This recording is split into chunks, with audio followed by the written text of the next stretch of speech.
buenas noches y bienvenidos a un nuevo programa de Alta Política, como todos los días martes, en vivo en la señal 2 de Somos Alta y junto a Eduardo de Francisi y Javier Cornejo Solá, tratando de que sea un espacio de esclarecimiento de los temas de la realidad. Siempre decimos tratar de echarle un poco de luz a la noticia para que usted y nosotros tratemos de develar ese devenir de lo político. Y fíjense si tenemos justamente para analizar estas elecciones primarias, simultáneas y obligatorias, que tuvieron un grado de adhesión enorme en la República Argentina, podríamos decir, una experiencia nueva desde el punto de vista electoral, que hay que destacar ese grado de compromiso que ha tenido hoy el hombre argentino cuando tuvo que elegir sus candidatos. En realidad, más que elegir sus candidatos, casi diríamos que es una gran encuesta nacional, porque la gran elección va a ser el 23 de octubre, pero esta forma de participación ha sido novedosa y por otro lado sí hay que destacar que el nuevo sistema que prevé que los distintos partidos políticos hayan podido exponer sus ideas a lo largo y a lo ancho de la República en todos los medios audiovisuales, eso también beneficia de alguna manera ese amplio margen que tenemos los argentinos de poder optar al momento de elegir, conocer realmente qué es lo que ofertan los candidatos para que podamos elegirlos. Lo que sí quería comentar era que hoy vamos a tener un programa donde vamos a analizar la cuestión política por uno quizá de los referentes más importantes del kirchnerismo en Salta, y me refiero a Antonio Marocco, y por otro lado un economista como Julio Moreno, que es un amigo de este programa y que nos viene acompañando también en la posibilidad de entender qué pasa con la economía que va transitando al lado de la política. Me decía un amigo y colega antes de llegar al canal que en realidad después de esta elección tendríamos que haber invitado a un psicólogo. ¿Por qué decía esto? Porque en realidad la gran sorpresa quizá es que después de las últimas elecciones, tanto en la ciudad de Buenos Aires como en Santa Fe y Córdoba, nadie quizá preveía el resultado que se dio el día domingo. En todo caso, lo que podemos decir es que el kirchnerismo se ha impuesto por casi un poco más del 50% de los votos y esta es la realidad. Es decir, en todo caso nosotros vamos a analizar cómo vota el argentino, cuáles son de alguna manera sus inquietudes, sus problemáticas, sus ilusiones, develar por qué se vota y cómo se vota. Por otro lado, si hay algo que llama quizá la atención o que podríamos decir qué es lo que pasó, yo creo que hay muchas cosas importantes que hacen a que el voto haya sido de esa manera. Por un lado, una herencia importante del expresidente Néstor Kirchner que tiene que ver con haber fortalecido la institución presidente de la República Argentina. Es decir, se ha fortalecido la institución presidente de la República Argentina porque no se ha negociado con las grandes corporaciones que históricamente han condicionado el poder en la Argentina. Creo que es un valor importante a tener en cuenta. Por otro lado, hay un montón de matices profundos que quizá la gente tuvo también en cuenta al momento de elegir. Llámese el cambio al régimen jubilatorio, ampliar las posibilidades de jubilación para muchos argentinos que quizá habían trabajado, sus patronos no le habían pagado los aportes y hoy tienen la posibilidad de acceder a una jubilación. Por otro lado, la esperanza a lo mejor de muchos argentinos que ante una actividad industrial que fue creciendo día a día, se han repatriado y a lo mejor esa famosa fuga de cerebros tiene a lo mejor una Argentina que le permite a lo mejor pensar en una posibilidad de futuro.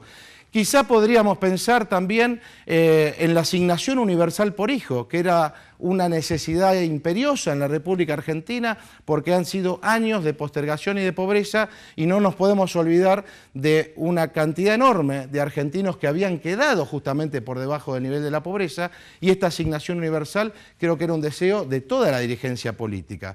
Y así podríamos a lo mejor enumerar el crecimiento que tuvo el campo con rentabilidades que nunca históricamente habían tenido y que a pesar de la lucha por la 125, el campo siguió creciendo, siguió avanzando. En el caso nuestro, podríamos decir, de Salta, no solamente se amplió la frontera agropecuaria, sino que al mismo tiempo crecieron los parques industriales. Se me ocurre que muchos pueden haber votado por todo esto. Al margen de esto, hay otro sector que también podría haber imaginado que los problemas de inseguridad en la Argentina siguen siendo una realidad cotidiana. De hecho, hay muertos todos los días, no solo en el conurbano bonaerense, sino en las provincias más importantes el índice de delito ha aumentado. La inflación tampoco ha dejado de subir, a pesar de que el INDEC da datos que sabemos que no son veraces. Por otro lado, da la sensación de que la corrupción en la Argentina ha dejado de ser un valor, digamos, la no corrupción o la honestidad. ¿Por qué digo esto? Porque tenemos una situación, digamos, histórica de cosas que nos llaman la atención a todos los argentinos y que quizá al momento de votar esas cosas no pesaron, como estas otras que estoy diciendo. Y puedo referirme, si quieren, a los fondos de Santa Cruz que nunca volvieron, o podemos hablar del caso de justamente del escándalo de las Madres de Plaza de Mayo y los fondos con los Joclender que no sabemos cómo se gastaron, la valija de Antonini Wilson, es decir, una serie, a lo mejor, de situaciones deshonrosas para la política que no pesaron. Bueno, algo más escandaloso que los prostíbulos de Zaffaroni creo que no puede haber, y sin embargo no fueron situaciones que la sociedad argentina ponderó para no dar el voto. Por eso digo, una suerte de políticas positivas, la corrupción como un disvalor o un valor que no entendemos por qué se dio de esa manera.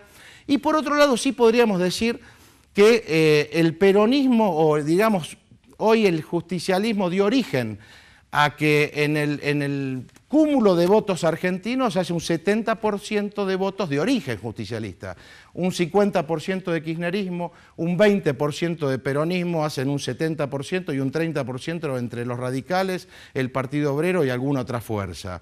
Ahora, ¿qué es lo que se nota en todo esto?